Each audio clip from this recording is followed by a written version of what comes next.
ഈശോമിശിഹായിക്ക് സ്തുതിയായിരിക്കട്ടെ. വിശുദ്ധ മർക്കോസ് അറിയിച്ച സുവിശേഷം 1-ാം അധ്യായം 45-ാം വാക്യം. ജനങ്ങളാകട്ടെ എല്ലായിടത്തു നിന്നും അവന്റെ അടുത്ത് വന്നുകൊണ്ടിരുന്നു. ഈശോ കുഷ്ഠരോഗിയെ സുഖപ്പെടുത്തുന്നുണ്ടല്ലേ. അതിനുശേഷം സംഭവിക്കുന്ന കാര്യങ്ങളാണ് ഇന്നത്തെ നമ്മുടെ വിചിന്തന ഭാഗം എന്ന് പറയുന്നത്. ഈശോ കുഷ്ഠരോഗിയെ സുഖപ്പെടുത്തുമ്പോൾ ഒരേ ഒരു കാര്യമാണ് അവനോട് പറയുന്നത്, ഇത് ആരോടും പറയരുത്. എന്നാൽ ആ കുഷ്ഠരോഗി എന്താ ചെയ്തത്? അവൻ പോയി ഇത് എല്ലാവരോടും പറഞ്ഞു. എല്ലാവരും ഇതറിഞ്ഞപ്പോൾ ആ ജനക്കൂട്ടം മുഴുവൻ ഈശോയെ തേടി ഇറങ്ങുന്നത് നമ്മൾ കാണുന്നുണ്ട്. പലപ്പോഴും ഈ ജനക്കൂട്ടത്തിന്റെ സ്ഥാനത്ത് നിൽക്കുന്ന വ്യക്തികളായിട്ട് നമ്മൾ മാറി. എന്തിനാണ് ഈ ജനക്കൂട്ടം മുഴുവൻ ഈശോയെ തേടിയത്? അവർക്ക് ഒരേ ഒരു ലക്ഷ്യമാണ്. കാരണം കുഷ്ഠരോഗിയെ ഈശോ സുഖപ്പെടുത്തി, എനിക്കും ഈശോയിൽ നിന്ന് അനുഗ്രഹം വേണം, എനിക്കും എൻ്റെ രോഗം മാറണം, എൻ്റെ കടബാധ്യതകൾ മാറണം, എൻ്റെ ജീവിതത്തിലെ അസ്വസ്ഥതകൾ മാറണം. ആവശ്യങ്ങൾക്ക് വേണ്ടി, അനുഗ്രഹങ്ങൾക്ക് വേണ്ടി ഈ ജനക്കൂട്ടം മുഴുവൻ ഈശോയെ തേടി ഇറങ്ങുകയാണ്. സ്നേഹമുള്ളവരെ, നമ്മളും ഈ ജനക്കൂട്ടത്തെ പോലെ തന്നെയാണ്. കാരണം നമ്മുടെ ജീവിതത്തിലും നമ്മൾ ഈശോയെ തേടി ഇറങ്ങുന്നുണ്ട്. എപ്പോഴാണ് ഈശോയെ തേടി ഇറങ്ങുന്നത്?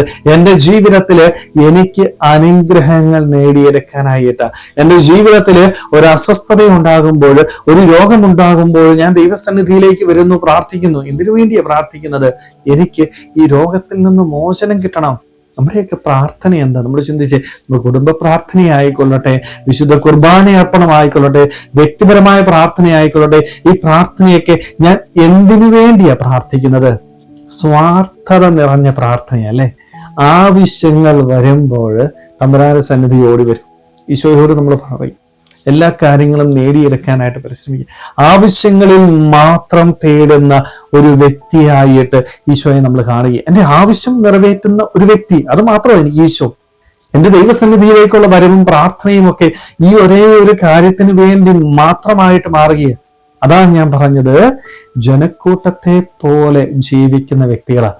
ജനക്കൂട്ടവും ഈശോയെ തേടിയത് അവരുടെ ആവശ്യങ്ങൾ നിറവേറ്റാനായിട്ട്, രോഗങ്ങളിൽ നിന്ന് മോചനം നേടാനായിട്ട്. സ്നേഹമുള്ളവരെ, അങ്ങനെയുള്ള വ്യക്തി ആയിരിക്കരുത് നമ്മൾ. നമ്മുടെ ജീവിതത്തില് ദൈവസന്നിധിയിലേക്ക് വരുന്നത് സ്വാർത്ഥ മനോഭാവത്തോടു കൂടിയാവരുത്. ഞാനെന്ന ഭാവം വെടിയാനായിട്ട് നമുക്ക് സാധിക്കണം. സ്വാർത്ഥത വെടിഞ്ഞുകൊണ്ട് ആവശ്യങ്ങൾക്ക് വേണ്ടി മാത്രം ദൈവസന്നിധിയിൽ വരുന്ന ഒരു വ്യക്തിയായിട്ട് ഞാൻ മാറരുത്. മറിച്ച് വിശ്വാസത്തോടുകൂടി ഈശോയെ സ്നേഹിച്ചുകൊണ്ട് അവന്റെ സന്നിധിയിലേക്ക് വരണം. ഞാൻ പ്രാർത്ഥിക്കാനായിട്ടിരിക്കുമ്പോൾ എൻ്റെ ആവശ്യങ്ങൾ മാത്രം ദൈവസന്നിധിയിൽ എണ്ണമിട്ട് പറയുന്ന വ്യക്തിയായിട്ട് മാറരുത്. പ്രാർത്ഥനയ്ക്കൊരു ഡെഫിനിഷൻ നമ്മൾ കൊടുക്കാറുണ്ടല്ലേ. ദൈവവുമായിട്ട് നടത്തുന്ന സ്നേഹ സംഭാഷണമാണ് പ്രാർത്ഥന എന്ന് നമ്മൾ പറയാറുണ്ട്. എന്നാൽ ഈ ഒരു സംഭാഷണം നടത്താനായിട്ട് എനിക്ക് സാധിക്കുന്നുണ്ടോ? ഞാൻ എന്താ പ്രാർത്ഥിക്കുന്നത്? ദൈവത്തിന്റെ സന്നിധിയിൽ വരുന്നു, എൻ്റെ ആവശ്യങ്ങൾ എണ്ണമിട്ട് പറയുന്നു, ഞാൻ ദൈവസന്നിധിയിൽ നിന്ന് തിരിച്ചു പോകുന്നു. ഇതൊരിക്കലും സംഭാഷണമല്ല. സംഭാഷണമാകണമെങ്കിൽ എന്തുണ്ടാവണം? രണ്ടുപേര് സംസാരിക്കണം. ഞാൻ മാത്രം സംസാരിച്ചാൽ പോലെ, എൻ്റെ ദൈവത്തിനും എന്നോട് സംസാരിക്കാനായിട്ടുണ്ട്. അവൻ പറയുന്നത് കൂടി കേൾക്കുമ്പോഴാണ് എൻ്റെ പ്രാർത്ഥന അതിൻ്റെ പൂർണ്ണതയിൽ എത്തുക. സ്നേഹമുള്ളവരെ, ഈ ഒരു ഭാവം എൻ്റെ ജീവിതത്തിൽ ഉണ്ടോ എന്ന് ചിന്തിക്കണം. അതുകൊണ്ട് ദൈവസന്നിധിയിലേക്ക് കടന്നു വരുമ്പോൾ ആവശ്യങ്ങൾ നിറവേറ്റുക എന്നുള്ള ലക്ഷ്യത്തോടു കൂടി മാത്രം കടന്നു വരാതിരിക്കാനായിട്ട് നമുക്ക് സാധിക്കണം.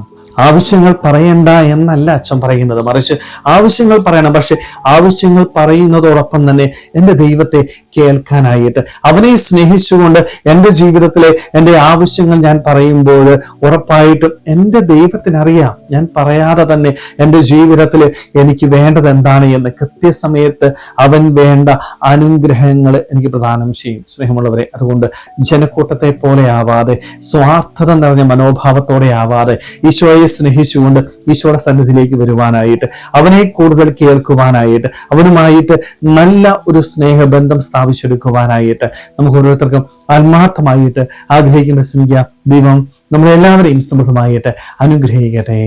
ആമേൻ.